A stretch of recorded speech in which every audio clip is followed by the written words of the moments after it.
కంచిపట్టు చీరల సామ్రాజ్యం తెలుగు ప్రజల షాపింగ్ ప్రపంచం వారాహి సిల్క్స్ కూకట్పల్లిలో ఏప్రిల్ 4న గొప్ప ప్రారంభం.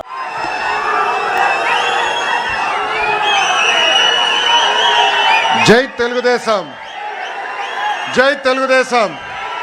చంద్రబాబు నాయుడు గారి నాయకత్వం, చంద్రబాబు నాయుడు గారి నాయకత్వం. తెలుగుదేశం పార్టీ కార్యకర్తలకి, నాయకులకి, అభిమానులందరికీ ఆవిర్భావ దినోత్సవ శుభాకాంక్షలు. తెలుగుదేశం పార్టీ ఆవిర్భావమే ఒక సంచలనం. తెలుగుదేశం పార్టీ మొదటి గెలుపు ఒక చరిత్ర. రాజకీయాల్లో రికార్డులు సృష్టించాలన్నా, ఆ రికార్డులు బద్దలగొట్టాలన్నా అది కేవలం ఒక తెలుగుదేశం పార్టీతోనే సాధ్యం.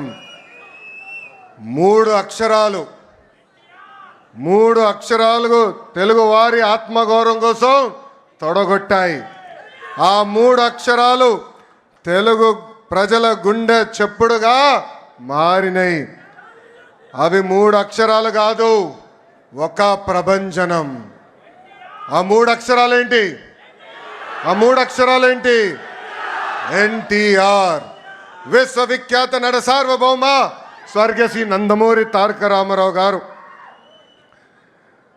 43 ఏళ్ల క్రితం తెలుగుదేశం పార్టీకి పునాది వేసింది అన్న ఎన్టీఆర్. ఆ ముహూర్తం బలం ఏంటో నాకు తెలియదు. ఆ పునాదులు కూడా ఈరోజు గట్టిగా ఉన్నాయి.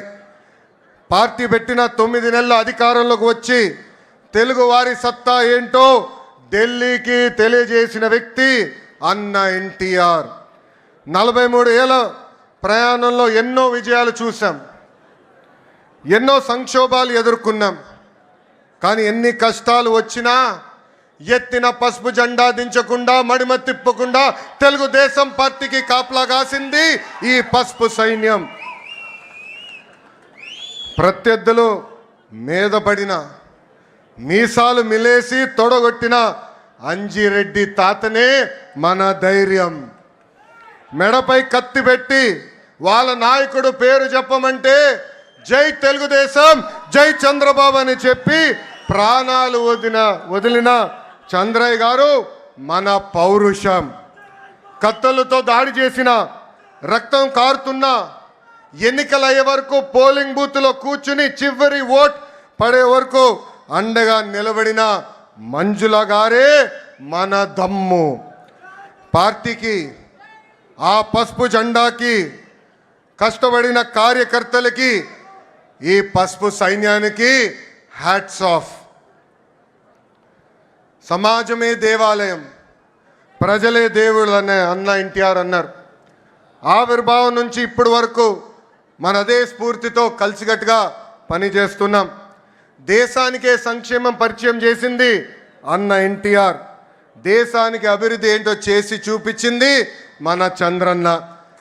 తెలుగువారి ఆత్మగౌరవం ఢిల్లీకి తెలిసేలాగా చేసింది అన్న ఎన్టీఆర్ అయితే, తెలుగువాడి ప్రపంచాన్ని పట్టంలో నిలబెట్టింది మన నాయకుడు చంద్రన్న. 2 రూపాయలకే కిలో బియ్యం, నిరుపేదలకి పక్కా ఇల్లు, ఇంకో పక్కన మహిళలకి ఆస్తుల్లో సమాన హక్కు, ఇంకో పక్కన పెన్షన్ లాంటి అనేక సంక్షేమ కార్యక్రమాలు దేశానికే పరిచయం చేసింది టీడీపీ.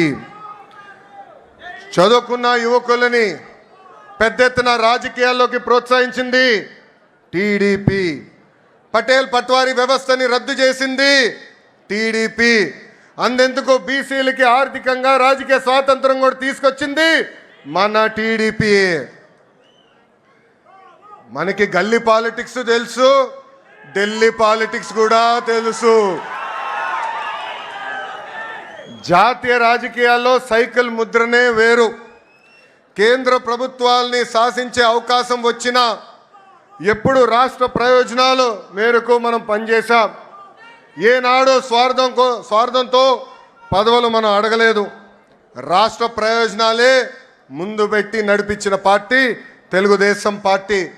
అంబేద్కర్ గారికి భారతరత్న ఇవ్వటంలో కీలక పాత్ర వహించింది తెలుగుదేశం పార్టీ. అంతెందుకు ఆనాడు అబ్దుల్ కలాం గారిని రాష్ట్రపతి చేయాలని ప్రతిపాదించిన వ్యక్తి మన నాయకుడు చంద్రబాబు నాయుడు గారు. ఇంకా బాలయోగి గారిని పార్లమెంట్కే తొలి దళిత స్పీకర్ చేసిన ఘనత కూడా మన పార్టీ తెలుగుదేశం పార్టీది. హైవేల నిర్మాణం, విద్యుత్, టెలికాం, ఐటీ, డిజిటల్ పేమెంట్లో అనేక సంస్కరణలు కూడా తీసుకొచ్చిన party Telugu Desam party. Telugu Desam party జెండా పీకేస్తారని ఎంతోమంది అన్నారు. అలాంటి వాళ్ళు ఈరోజు అడ్రస్ లేకుండా పోయారు. అది మనందరం చూస్తున్నాం. సుమన్ టీవీలో మీ పర్సనల్ అండ్ బిజినెస్ ప్రమోషన్స్ కోసం కింది నెంబర్కి కాంటాక్ట్ చేయండి.